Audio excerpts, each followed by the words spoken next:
Hello दोस्तों, हमारे पास question दे रखे हैं कितने समय में 3% वार्षिक ब्याज की दर से 8,000 का साधारण ब्याज उतना ही होगा जितना कि 4% वार्षिक दर से 6,000 का होगा। तो साधारण ब्याज निकालना हमें 5 वर्ष में कितना होगा। ठीक है दोस्तों, इसने क्या कहा है, साधारण ब्याज दे रखे है। साधारण ब्याज निकालने का फार्मूला क्या होता है दोस्तों, P गुणा में R गुणा में T बटे में 100 ये होता है। तो हम निकालेंगे, इसने कहा 4 वर्ष में 4% वार्षिक दर से 6,000 का साधारण ब्याज होगा, यानी कि 1 वर्ष में 6,000 का जितना ब्याज होगा उतना ही इसका होगा, और हमें निकालना 5 वर्ष में कितना होगा। तो अब हम यहाँ से निकालेंगे। तो 6,000 हमें क्या दे रखे है, मूलधन, और R कितनी है 4%,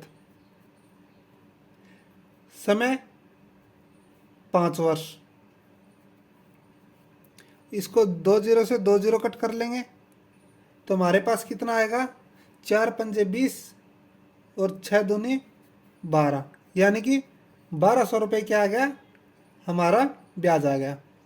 अब ये कहता है कि 3% वार्षिक दर से 8,000 का साधारण ब्याज कितना होगा। वार्षिक दर से 8,000 का साधारण ब्याज कितना होगा, उतना ही होगा जितना इसने दे रखे है, उतना ही होगा जितना कि इसका होगा। तो कितने समय में होगा ये हमें निकालना है। तो समय हमें पता नहीं है, पहले का दे रखा है 8,000 रुपये प्रिंसिपल है, गुणा में 3% वार्षिक दर है, टाइम हमें दे नहीं रखा, 1,200 ब्याज आया हमारा निकल कर। अब हम क्या करेंगे, 2 जीरो से 2 जीरो, 1 जीरो से ये 1 जीरो, 3 से कट करेंगे 3 चौक 12, 40 पे चला जाएगा। 8 से कट करेंगे 8 पंजे 40। तो हमारा टाइम क्या है दोस्तों, निकल कर टाइम आया हमारा 5 वर्ष। यही क्या दोस्तों हमारा आंसर है।